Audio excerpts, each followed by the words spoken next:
आगामी स्थानिक स्वराज्याच्या संस्थेच्या निवडणुकीच्या पार्श्वभूमीवर राजकीय हालचालींना वेग आला आहे. राजकीय पक्ष आगामी निवडणुकीसाठी जोरदार तयारी करतायत. आता कोकणातून एक मोठी बातमी समोर आली आहे. सिंधुदुर्ग जिल्ह्यातून कणकवली नगरपंचायतीत शिवसेना शिंदे गट आणि ठाकरे गट एकत्र येण्याची दाट शक्यता व्यक्त होते. या एकत्रीकरणासाठी शहर विकास आघाडी या नावाने नवीन आघाडी निर्माण करून दोन्ही गट एकत्र येण्याची चर्चा रंगली आहे. यामुळे राजकीय वर्तुळात एकच खळबळ उडाली. शिवसेना शिंदे गट, ठाकरे गट आणि काही स्थानिक मंडळी हे सर्व आता एकत्र येणार का?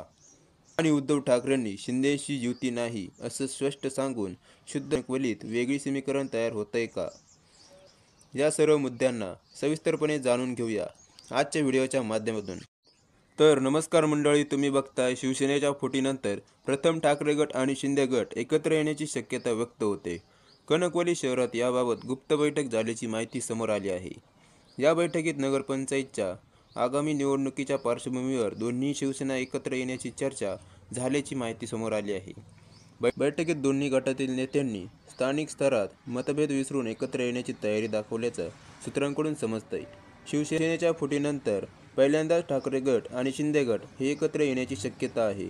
शहर विकास आघाडीतून दोन्ही गट एकत्र येण्याची शक्यता आहे. संदेश पारकर हे कणकवली ग्रामपंचायतमध्ये शहर विकास आघाडीचे नगराध्यक्षपदाचे उमेदवार असतील. येत्या 2 दिवसात यावर निर्णय होण्याची शक्यता वर्तवली जाते. या नव्या आघाडीच्या चर्चेमुळे राजकीय वर्तुळात चर्चांना उधाण आलंय. याबाबत एकनाथ शिंदे यांच्या शिवसेनेचे माजी आमदार राजन तेली म्हणाले की कणकवली शहरातून एक प्रस्ताव आलाय की सगळ्यांनी मिळून या ठिकाणी लढावं आणि शहर विकास आघाडी करावी. मात्र अजून त्या प्रस्तावावर कुठलाही निर्णय झालेला नाही. गावातील प्रमुख मंडळींचा अशा प्रकारचा प्रस्ताव आलाय, मात्र अजून त्यावर निर्णय झालेला नाही. अंतिम निर्णय वरिष्ठच घेतील. जनता पक्षाच्या लोकांनी स्वबळाचा नारा दिलाय. त्यावर इतर प्रमुख लोकांनी समोरासमोर बसून चर्चा केली. असा प्रस्ताव दिसल्यानंतर वरिष्ठांना तो पाठवण्यात आलाय. वरिष्ठ काय निर्णय घेतील पाहू ते, असं त्यांनी म्हटलं. उद्धव ठाकरे यांनी धाराशिवमध्ये बोलताना सांगितलंय की कुणाशी युती करू, मात्र शिंदेशी युती होणार नाही. तरी देखील कणकवलीत अशा प्रकारची युती होऊ शकते का, याबद्दल विचारले असताना राजन यांनी म्हटले की यात नुसता ठाकरे गट नाही तर कणकवलीतील इतर समाजसेवा करणारी मंडळी देखील आहेत. ते देखील यात सहभागी आहे. या केवळ एकट्या शिवसेनेचा प्रस्ताव नाही, शहरासाठी काम करणाऱ्या मंडळींचा प्रस्ताव आलाय. शहराच्या विकासासाठी एकत्र येणं, शहरातील मंडळींचे जे मुद्दे मांडले आहे त्यावर विचार करणं गैर नाही. यात आम्ही भाजपाला विरोध करतोय असं नाही. शहराच्या विकासासाठी एकत्र येऊया. या निमित्ताने गावातील एक चांगलं वातावरण तयार होईल अशी सगळ्यांची भूमिका आहे. त्यानंतर सर्वांनी भूमिका घेतली आहे. ते मंजूर करायचं की नाही करायचं, या खोलीतून सुरू झालेल्या या राजकीय चर्चेने आता फक्त सिंधुदुर्ग नाही तर संपूर्ण महाराष्ट्राचं लक्ष वेधून घेतलंय.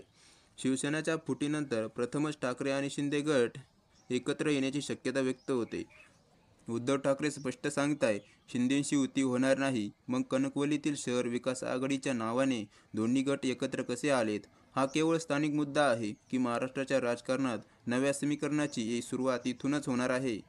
राजन तेली म्हणतात, निर्णय वरिष्ठांचा आहे. म्हणजे अंतिम शब्द एकनाथ शिंदे आणि उद्धव ठाकरे यांच्या हातात. त्यांचा निर्णय केवळ कणकवलीचं भविष्य ठरवणार नाही, तर शिवसेनेच्या पुढच्या प्रवासावर सुद्धा त्याचा मोठा परिणाम होऊ शकतो. ही आघाडी प्रत्यक्षात साकारते का की पुन्हा एकदा राजकारणाच्या गोंधळात चर्चा विरते, हे येत्या काही दिवसात स्पष्ट होईलच. पण तुमचं यावर काय मत आहे, एकदा कमेंटमध्ये नक्की सांगा. आणि महाराष्ट्र 360ला सबस्क्राईब करायला विसरू नका. धन्यवाद.